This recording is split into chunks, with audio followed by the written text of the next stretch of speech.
Verão de 1942. O sol incandescente da estepe russa castigava a terra, mas não o espírito da Wehrmacht. Em seu auge, uma máquina de guerra implacável e aparentemente invencível, a força alemã avançava sem hesitação. O ar vibrava com o ronco dos motores dos Panzers, o cheiro metálico de combustível e suor preenchia o ambiente.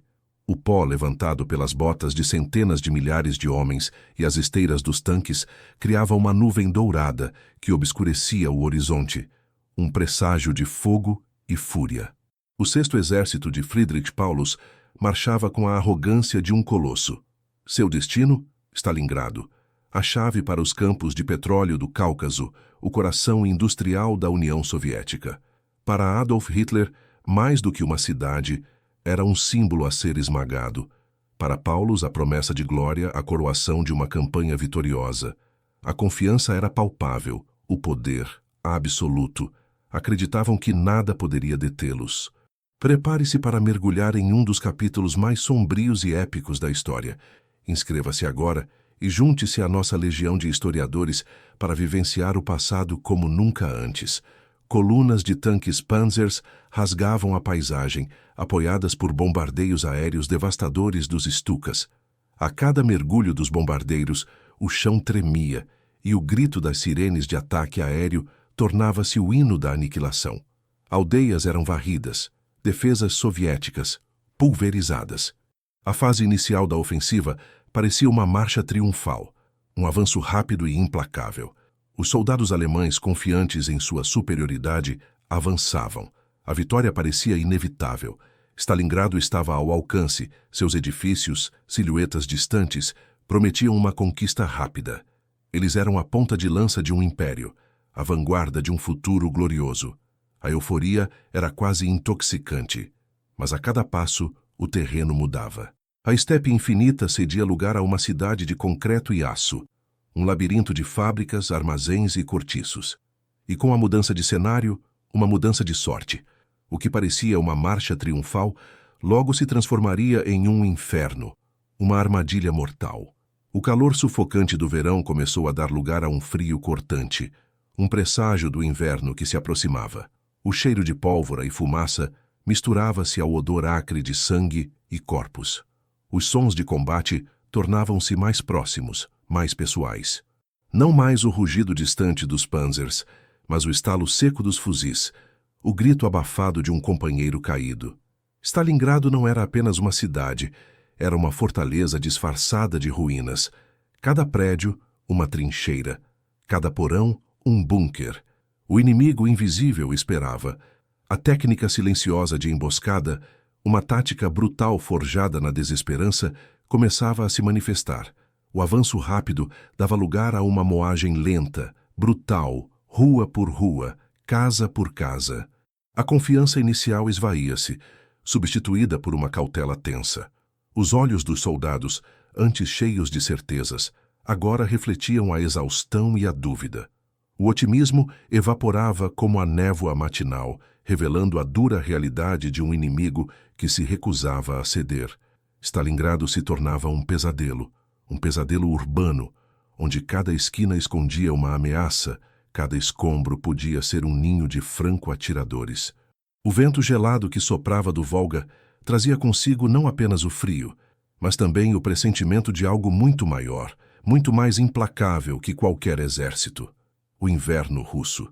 Ele seria o verdadeiro general, o mestre da emboscada silenciosa, e sua estratégia era a aniquilação lenta e gélida do 6º Exército de Paulus. O inverno russo, o verdadeiro general, chegava. O vento gelado que antes apenas sussurrava, agora uivava, cortando a carne exposta, penetrando nas fardas esfarrapadas. O chão, antes empoeirado, transformava-se em uma lama pegajosa e, em breve, em um perigoso tapete de gelo. Stalingrado, a cidade que se recusava a cair, tornou-se o palco de um horror sem precedentes, um inferno congelado, onde cada rua era uma trincheira, cada prédio, uma fortaleza a ser conquistada ou defendida até a última bala. O cerne do conflito era a batalha pelo território mais brutal e íntimo, a luta urbana. Não havia linhas de frente definidas. Era a Guerra dos Ratos, como os alemães a chamavam, ou a batalha por cada casa na ótica soviética. Combates corpo a corpo explodiam em porões escuros, em escadarias destruídas, em cômodos sem teto. O som constante era o estalo seco dos fuzis Mosin Nagant e Kar-98K, o rugido das metralhadoras MG-42 e PPSH-41, o estrondo ensurdecedor das granadas explodindo em espaços confinados, lançando estilhaços mortais e poeira de concreto por todo lado. O cheiro de morte era espesso, misturando-se ao gélido ar metálico do gelo e da pólvora, ao odor acre de sangue fresco e ao fedor nauseabundo de corpos em decomposição sob os escombros. As ruínas eram um labirinto de morte. Franco-atiradores soviéticos, muitos deles mulheres, como a lendária Lyudmila Pavlichenko, embora não presente em Stalingrado, personificavam a resistência, transformando cada janela em uma mira fatal, ceifando vidas alemãs com uma precisão gelada. Seus tiros eram sussurros mortais no caos. Os soldados alemães, antes invencíveis, sentiam o peso de cada passo. A confiança desmoronava sob o peso da realidade. O inimigo não era uma massa a ser flanqueada, mas uma presença invisível e onipresente, que emergia das sombras, atacava e desaparecia. A fome começava a morder, o frio a paralisar. Seus olhos, antes cheios de certezas, agora refletiam a exaustão, o medo e a dúvida. Eles eram caçadores que se tornaram caça, presos em uma armadilha de concreto e neve. Do outro lado, os defensores soviéticos com suas costas contra o Volga lutavam com uma ferocidade desesperada. A ordem Ni shagu nazad, nem um passo para trás, ecoava em cada coração. Para eles era a defesa da pátria, a sobrevivência de suas famílias. Civis, muitos deles mulheres e crianças, estavam presos nesse inferno. Escondidos em porões úmidos e gelados, eles ouviam o coro incessante da morte acima de suas cabeças. A vida se resumia a racionar migalhas, a buscar água em poças congeladas e a rezar para que o próximo bombardeio não atingisse seu refúgio precário. A cidade era uma cicatriz aberta, uma paisagem lunar de ferro retorcido, tijolos pulverizados e esqueletos de edifícios. Tanques Panzers, outrora símbolos de poder, agora eram alvos fáceis em ruas estreitas, emboscados por equipes antitanque soviéticas que surgiam do nada, armadas com coquetéis Molotov e minas magnéticas. O rugido dos motores dos tanques era abafado pelos gritos dos feridos, pelo choro dos órfãos, pelo lamento da cidade moribunda. Enquanto a luta se arrastava, uma sombra maior se formava. Longe da linha de frente urbana, nos flancos expostos do 6º Exército, defendidos principalmente por unidades romenas e húngaras exaustas e mal equipadas, os soviéticos preparavam sua resposta.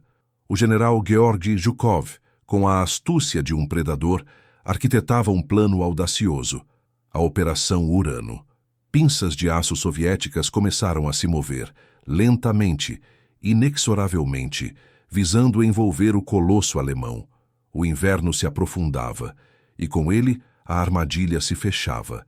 O cheiro de fuligem e desespero pairava sobre as ruínas, e a percepção de que Stalingrado não era apenas um objetivo, mas um túmulo, começava a se solidificar nas mentes dos soldados alemães. Eles estavam presos, e a neve que caía incessantemente era a mortalha que cobriria seus destinos. O inverno russo, impiedoso e gélido, não era apenas um general, era um carrasco. Em 19 de novembro de 1942, enquanto a Wehrmacht se atolava nas ruínas fumegantes de Stalingrado, a Operação Urano foi desencadeada. Não um sussurro, mas um rugido de trovão que rasgou a paisagem congelada. 2 poderosos avanços soviéticos, como pinças de aço, golpearam os flancos vulneráveis do 6º Exército, defendidos por tropas romenas e húngaras exaustas e mal equipadas. O solo tremeu sob o peso de milhares de tanques T-34 e o grito de guerra "Urra!" ecoou na neve, carregado de uma fúria acumulada por meses de sofrimento. A ofensiva foi esmagadora. As defesas aliadas, já fragilizadas, desintegraram-se sob o impacto avassalador. O gelo e a neve se tingiram de vermelho. Em poucos dias, os dois avanços se encontraram perto da cidade de Kalash, a oeste de Stalingrado. O som do encontro das pinças não foi uma explosão, mas um silêncio aterrorizante que desceu sobre os soldados alemães. O choque foi brutal, a incredulidade paralisante.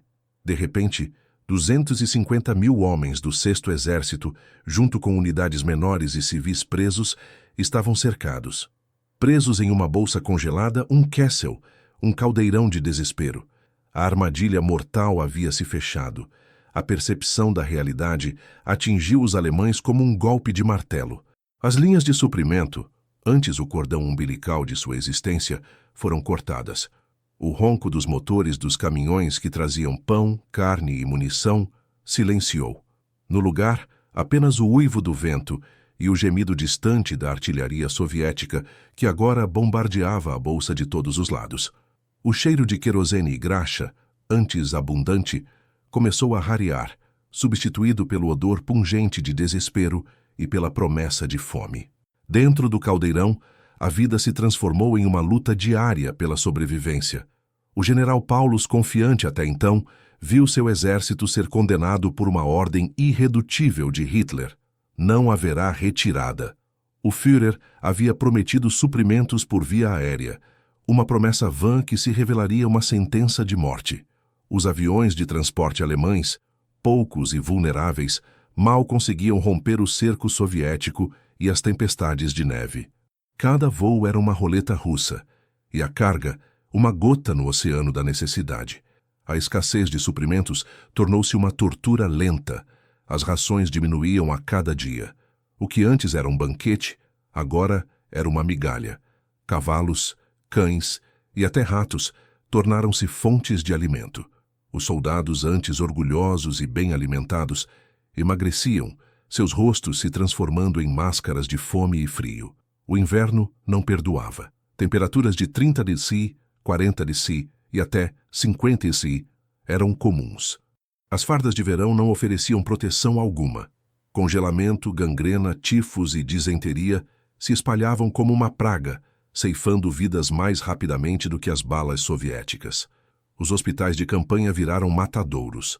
Médicos, sem anestesia ou suprimentos básicos, eram forçados a amputar membros congelados com serras comuns, enquanto os gritos dos feridos se misturavam aos sussurros de orações e blasfêmias. O cheiro de carne gangrenada, de suor e de urina preenchia o ar sufocante dos porões superlotados. A moral, antes alta, desmoronava sob o peso da realidade. A arrogância inicial dava lugar à apatia, ao desespero. Os soldados alemães, agora, eram fantasmas de si mesmos, presos em um inferno branco, esperando por um fim que parecia inevitável. Civis, alguns milhares ainda presos na cidade, partilhavam do mesmo destino. Escondidos em escombros, testemunhavam a lenta agonia do exército que um dia os havia invadido. Suas esperanças de libertação, antes tênues, evaporaram. O frio e a fome eram universais. O Volga, seu caminho para a liberdade, estava intransponível, congelado e patrulhado. Para todos dentro do caldeirão, soldados e civis, a vida era uma espera silenciosa pela morte, uma dança macabra com o inverno e a desesperança. A outrora potente Wehrmacht, agora, era apenas um punhado de homens famintos e congelados, cercados por um inimigo implacável e um inverno ainda mais cruel. O isolamento era esmagador. Dentro do caldeirão de Stalingrado, o mundo exterior parecia ter desaparecido, engolido pela neve e pelo inferno. Cada dia era uma eternidade de frio paralisante e fome excruciante. As vozes do rádio, que antes traziam ordens e promessas de vitória, agora eram apenas sussurros distantes, carregados de mentiras e esperanças vazias. A promessa de uma ponte aérea robusta de Hitler era uma farsa cruel. Os poucos aviões que conseguiam furar o bloqueio soviético e as nevascas impiedosas mal podiam entregar um terço do mínimo necessário para sustentar um exército inteiro. Cada pouso era uma corrida desesperada, uma briga brutal entre soldados famintos por migalhas de pão e munição. O cheiro de combustível de avião, antes um sinal de vida, tornava-se um lembrete agridoce do que eles não estavam recebendo. A disciplina, Antes, a espinha dorsal da Wehrmacht começou a se desintegrar. Oficiais ainda tentavam manter a ordem, mas a autoridade se esvaía diante da fome e da morte iminente. Soldados, antes camaradas, agora se esgueiravam em busca de qualquer coisa comestível. Roubos e saques, antes impensáveis em um exército tão orgulhoso, tornaram-se comuns. A lei da selva urbana se instalava. Os feridos, amontoados em porões gélidos, muitas vezes eram deixados à própria sorte, seus gritos abafados pela indiferença e pela exaustão geral. A negação da realidade por parte do alto comando alemão, que insistia que a situação estava sob controle e que a retirada era impensável, era um golpe final na moral dos homens no fronte. Eles sabiam a verdade, estavam condenados. Enquanto isso, fora do cerco, uma tênue esperança surgia. O marechal Erich von Manstein, um dos estrategistas mais brilhantes da Alemanha, organizava a Operação Tempestade de Inverno, um esforço desesperado para romper o anel soviético e resgatar o Sexto Exército. Tanques e infantaria alemães, juntamente com unidades aliadas, avançavam através da estepe congelada, enfrentando uma resistência soviética feroz e o implacável inverno. O ronco distante dos canhões de Manstein, às vezes, chegava aos ouvidos dos homens em Stalingrado, um som fraco, quase um fantasma, que acendia uma fagulha de esperança, rapidamente sufocada pela realidade do isolamento. Dentro da cidade, a luta continuava, mas com um novo e terrível propósito: a resistência desesperada. Não mais para avançar, mas para sobreviver. Cada dia era uma batalha contra o frio que congelava os ossos, contra a fome que roía as entranhas, contra o inimigo que não cedia. Os soviéticos, por sua vez, apertavam o cerco. Sua artilharia martelava incessantemente as posições alemãs, transformando o que restava dos edifícios em pó e escombros ainda mais finos. O som das explosões era um coro constante, pontuado pelo chiado dos foguetes Katyusha, as órgãos de Stalin, que despejavam uma chuva de fogo e estilhaços sobre os defensores, um presságio de aniquilação. O cheiro acre da pólvora misturava-se ao odor da carne queimada e do sangue na neve. Os civis, aqueles poucos que ainda se agarravam à vida nos porões, tornaram-se sombras. Crianças com olhos fundos, mães emaciadas, velhos que esperavam a morte como um alívio.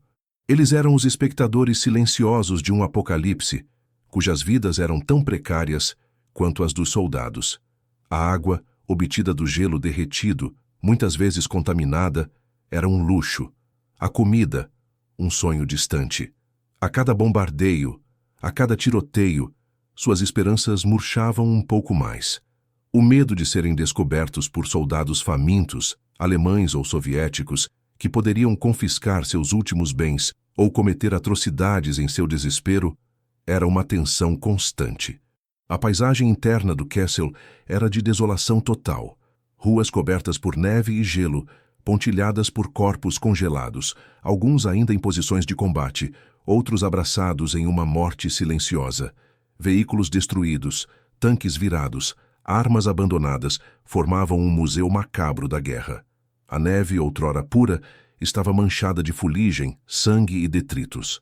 O ar era rarefeito, pesado com o cheiro de morte e a promessa de mais. A tentativa de Manstein falhou. As forças de socorro foram repelidas, incapazes de quebrar a linha soviética. A esperança se esvaiu, substituída por um desespero profundo e irreversível.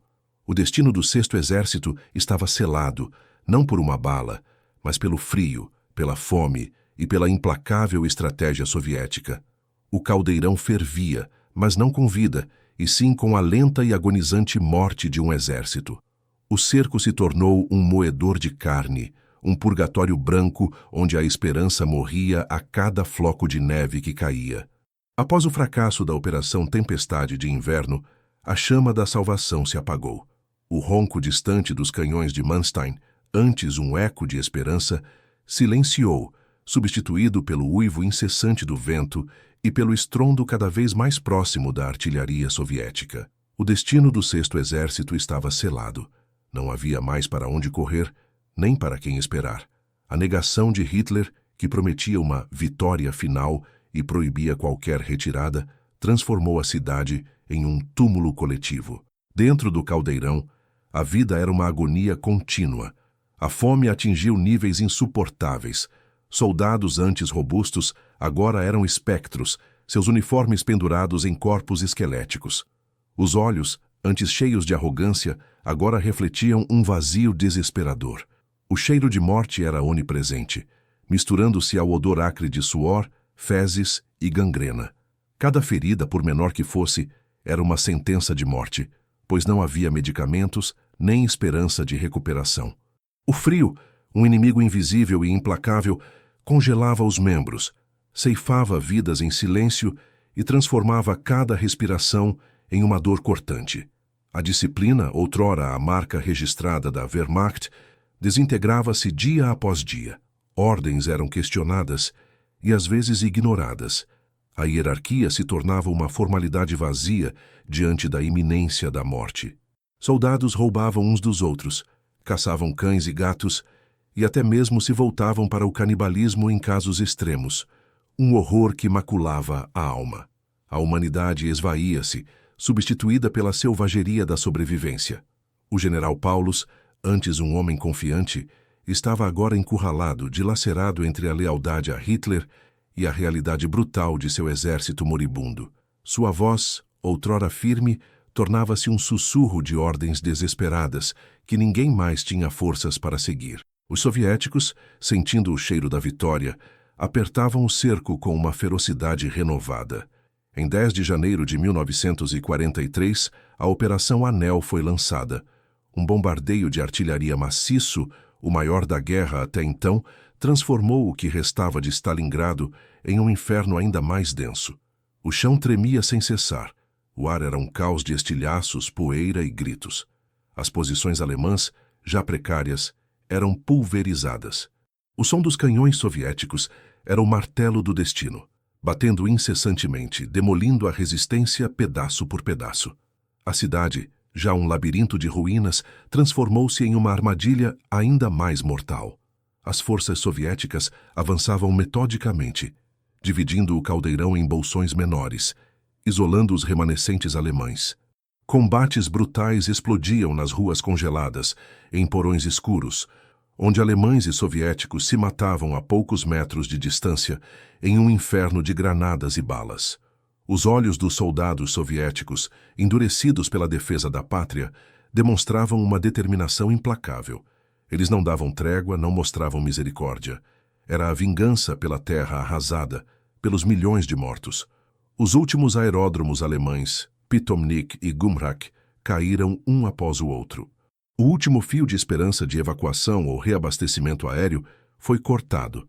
O barulho dos motores dos aviões, antes um som raro e bem-vindo, desapareceu completamente. Restou apenas o silêncio da morte, pontuado pelos tiros e explosões. Os feridos, que não podiam mais ser evacuados, eram deixados para morrer no frio, suas súplicas congeladas no ar. Os últimos tanques alemães, sem combustível e munição, tornaram-se cascas vazias, monumentos à arrogância militar. A desesperança era total. Muitos soldados alemães, ao perceberem a futilidade de sua situação, atiravam suas armas, as mãos tremendo de frio e exaustão. Outros, em um último ato de desafio, lutavam até a morte, preferindo o fim honroso ao cativeiro.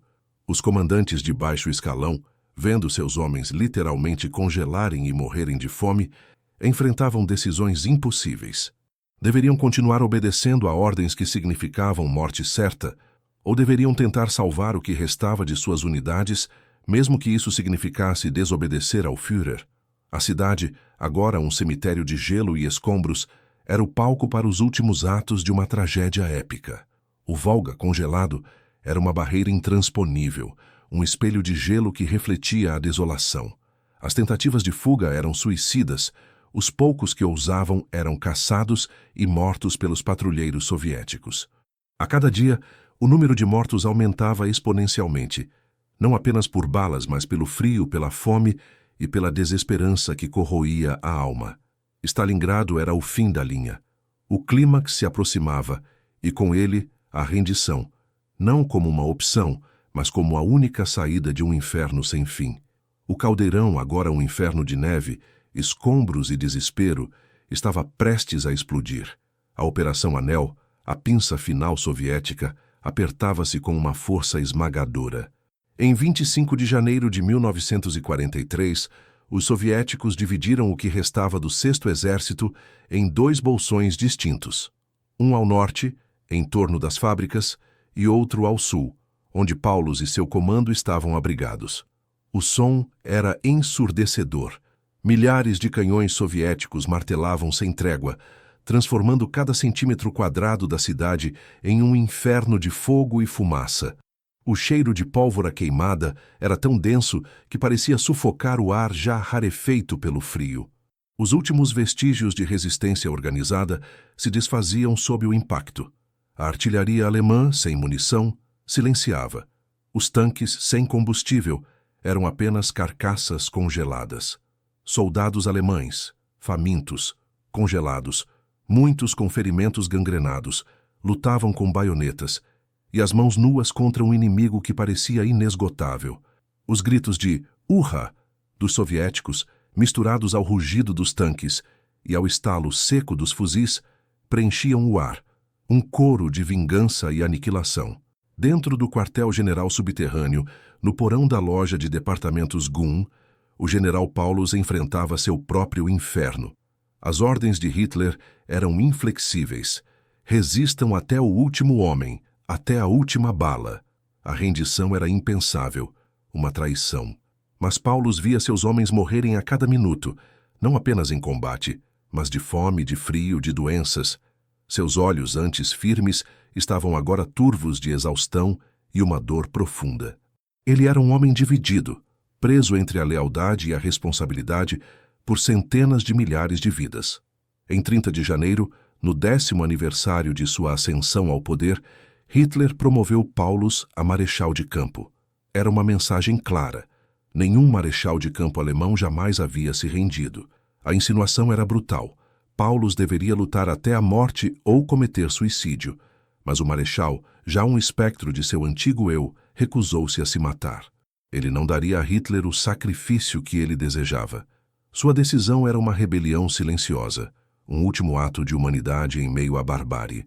No dia seguinte, 31 de janeiro de 1943, o Bolsão Sul, onde Paulus estava, desmoronou. As tropas soviéticas invadiram o quartel-general. O cheiro de umidade, mofo e desespero preenchia o porão. O som de botas na escadaria, o clique dos fuzis engatilhados. Paulus, com dignidade quebrada, mas ainda presente, enviou uma mensagem final. Ele se renderia. Não havia mais nada a fazer. A rendição não foi uma escolha de honra, mas uma aceitação da realidade brutal, a única forma de evitar mais mortes inúteis. A cena da rendição foi de uma desolação avassaladora. Milhares de soldados alemães, esqueléticos, cambaleantes, com uniformes rasgados e congelados, emergiam das ruínas, as mãos levantadas, suas armas abandonadas na neve. Seus rostos eram máscaras de derrota e alívio, de vergonha e exaustão. Os olhos dos prisioneiros refletiam a experiência de um inferno que jamais poderiam apagar. Era um rio de homens quebrados, um exército desfeito, fluindo para o cativeiro. O cheiro de corpos não lavados, de medo e de uma derrota profunda pairava no ar. O Bolsão Norte, sob o comando do general Karl Strecker, resistiria por mais 2 dias, lutando em meio às fábricas destruídas em um último e fútil ato de desafio. Mas em 2 de fevereiro de 1943, também eles depuseram as armas. O silêncio que se seguiu à rendição final foi tão ensurdecedor quanto o bombardeio anterior. Stalingrado havia caído. A cidade, antes um símbolo de poder e ambição, era agora um cemitério, um monumento à loucura da guerra. O custo humano era inimaginável. Dos mais de 250 mil homens do 6º Exército cercados, apenas cerca de 90 mil sobreviveram para se tornarem prisioneiros de guerra. A maioria deles morreria nos campos de trabalho soviéticos, vítimas do inverno impiedoso e da vingança implacável. A neve, antes branca e pura, agora era uma mortalha manchada de sangue e lágrimas. O silêncio que se seguiu à rendição final foi tão ensurdecedor quanto o bombardeio anterior. Mas não era um silêncio de paz, e sim um silêncio de exaustão, de derrota, de morte iminente. Aquele rio de homens quebrados, os 90,000 prisioneiros que haviam sobrevivido ao caldeirão de Stalingrado, agora enfrentavam um novo inferno. Seus olhos, antes cheios de uma arrogância militar que acreditava na invencibilidade, estavam agora vazios, refletindo apenas o horror que haviam vivido e o terror do que estava por vir. Seus uniformes, antes impecáveis, eram farrapos congelados, manchados de sangue, lama e sujeira. O cheiro de corpos não lavados, de feridas infeccionadas e de uma derrota profunda pairava sobre a estepe congelada enquanto eram reunidos. A marcha para o cativeiro começou. Uma procissão fantasmagórica que se estendia por quilômetros, sob um céu cinzento e um frio que cortava a carne. Soldados alemães, romenos, húngaros, italianos, uma babel de línguas e sofrimentos, cambaleavam pela neve profunda. Muitos caíam exaustos e eram deixados para trás, para serem engolidos pelo branco implacável da estepe, seus corpos se tornando marcos congelados ao longo da estrada da desgraça. A cada passo, a esperança diminuía, substituída pela certeza da aniquilação lenta. Os guardas soviéticos, endurecidos pela guerra e pela vingança, não mostravam misericórdia. O frio era um carrasco implacável e a fome um parasita que roía as entranhas dos prisioneiros. Os campos de trabalho soviéticos esperavam. Não havia calor, nem comida suficiente, nem cuidados médicos. O tifo e a disenteria varreram os acampamentos, ceifando vidas já fragilizadas. A grande maioria daqueles 90.000 sobreviventes nunca veria sua terra natal novamente. Eles se tornariam estatísticas sombrias, sepultados em covas anônimas na vastidão russa. Stalingrado não era apenas uma batalha, era uma sentença de morte prolongada, um purgatório que se estendia muito além do campo de batalha. A arrogância militar de Hitler, sua recusa em permitir uma retirada estratégica, transformou um revés em um desastre humanitário de proporções épicas. Mas Stalingrado foi mais do que a tragédia de um exército. Foi o ponto de virada decisivo da Segunda Guerra Mundial. A lenda da invencibilidade da Wehrmacht foi estilhaçada em 1000 pedaços nas ruínas da cidade. O moral alemão, que antes parecia inabalável, sofreu um golpe devastador. O luto e o choque se espalharam pela Alemanha, enquanto a propaganda nazista tentava, em vão, transformar a derrota em um sacrifício heróico. O povo alemão sabia a verdade. Algo terrível havia acontecido no leste. O cheiro da derrota, ainda que abafado pela censura, começou a pairar sobre a nação. Para os soviéticos, a vitória em Stalingrado foi um sopro de vida, uma injeção de esperança e uma prova inegável de sua resiliência indomável. O grito de "Pela pátria por Stalingrado" ressoou por toda a União Soviética, galvanizando o povo e as tropas. A contraofensiva ganhava força e a iniciativa estratégica passava definitivamente para o lado soviético. O mundo observava, atônito, a virada de fortuna. O inferno congelado de Stalingrado havia se tornado o túmulo das ambições nazistas no leste. A lição era brutal.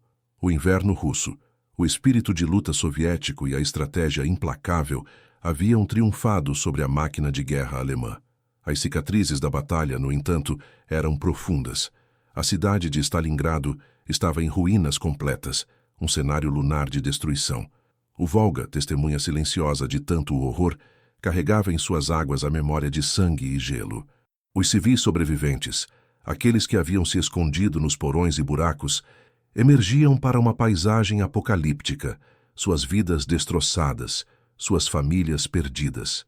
Eles eram os fantasmas de uma cidade que se recusava a morrer, mas que jamais seria a mesma. O impacto psicológico nas gerações futuras, tanto na União Soviética quanto na Alemanha, seria imenso, um trauma que ecoaria por décadas. Stalingrado, assim, gravou-se na história não apenas como uma batalha, mas como um símbolo poderoso. Um símbolo da brutalidade extrema da guerra, da capacidade humana de suportar o insuportável e da loucura de líderes que sacrificam centenas de milhares de vidas em nome de ideologias vazias. Cada tijolo destruído, Cada fragmento de metal retorcido era um lembrete vívido da fragilidade da paz e do custo exorbitante da ambição desmedida. Um legado de dor, mas também de uma coragem que resistiu ao inferno, preparando o terreno para as reflexões finais sobre este épico e trágico capítulo da humanidade. Stalingrado, o inferno congelado, se ergue hoje como um monumento à teimosia humana e à brutalidade da guerra. Não é apenas uma cidade reconstruída, mas um santuário de memória, onde cada tijolo parece sussurrar as histórias de milhões de vidas. Os memoriais em Volgogrado, a antiga Stalingrado, não são apenas estruturas de concreto e aço, são lágrimas congeladas, gritos silenciosos que ecoam através das décadas. O imponente Mamayev Kurgan, com a estátua A Mãe Pátria Chama, vigia a cidade, um lembrete eterno do sacrifício e da resiliência que ali floresceram em meio ao horror. A Batalha de Stalingrado se tornou uma lição brutal sobre a arrogância militar, a cegueira ideológica e o custo catastrófico de decisões estratégicas equivocadas. A Wehrmacht, que parecia invencível, encontrou seu túmulo na estepe russa, destroçada não apenas pelas balas e bombas soviéticas, mas pelo frio impiedoso e pela fome que corroía a alma. O legado é claro. A guerra, em sua essência mais cruel, desumaniza, destrói e deixa cicatrizes que o tempo jamais pode apagar completamente. Mas Stalingrado é também um testamento à coragem inabalável, à capacidade de resistência do espírito humano diante do inimaginável. Soldados, civis, mulheres, todos lutaram, sofreram e, de alguma forma, encontraram forças para seguir em frente. Suas histórias, registradas em livros, filmes e na memória coletiva, servem como um farol, iluminando os perigos da tirania e a importância da liberdade. É um lembrete de que, mesmo nas profundezas do desespero, a esperança pode, por vezes, encontrar um caminho. Stalingrado é mais do que uma batalha. É um símbolo indelével da brutalidade da guerra, da coragem inabalável e da resiliência indomável do espírito humano. Cada ruína é um grito contra a guerra, e o sangue na neve é um lembrete eterno do preço da loucura humana. Que as lições de Stalingrado jamais sejam esquecidas, para que as gerações futuras possam construir um mundo onde tais horrores permaneçam apenas nas páginas da história, e não na realidade. Curta, compartilhe e inscreva-se para mais histórias épicas da história. Qual batalha você quer ver a seguir? Deixe seu comentário e junte-se à nossa jornada pelo passado.